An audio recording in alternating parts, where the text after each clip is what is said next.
raccolta di vendemmie con le altre aziende. Nella tua azienda, Fausto, come viene fatta la vendemmia? Fino all'anno scorso la vendemmia è stata fatta sempre e completamente manuale.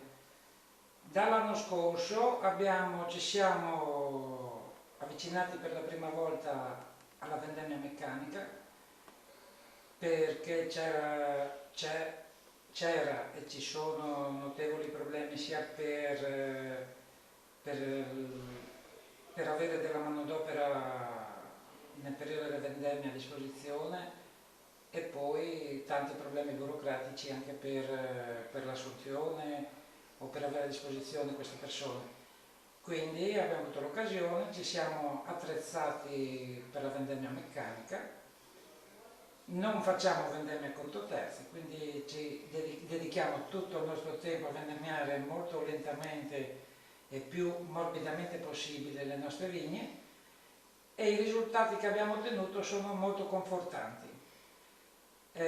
Si pensava che ci fossero dei problemi per la vinificazione, in realtà questo non è così, anzi su certi aspetti le uve arrivano molto più velocemente in cantina, con temperature molto più basse, quindi le vinificazioni partono in maniera più regolare, più controllate.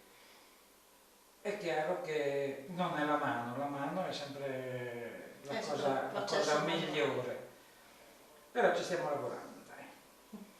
Bene, quindi diciamo che è stato un passo avanti, anche un miglioramento poi per il prodotto finale del Sì, vino. perché cerchiamo di correre un po' dietro ai tempi, e quindi cerchiamo di adeguarci un po' in tutto, in quello che, se andiamo fuori dal nostro angolino della nostra regione, ormai la vendemmia meccanica è una pratica consolidata e che la eseguono praticamente tutte le aziende al 100%, soprattutto quelle che sono in pianura, e i risultati qualitativi sicuramente non penalizzano quelli che vendemmiano a macchina. Chiaramente bisogna mettere a punto ogni vigna, ogni varietà deve avere un impatto in una certa maniera, e alla fin fine si ottengono gli stessi risultati, gli stessi prodotti. Quindi diciamo che abbiamo introdotto le macchine, però il fatto di esserci un continuo studio, una continua analisi del macchinario del vigneto sono poi quelli che portano al risultato. Esattamente.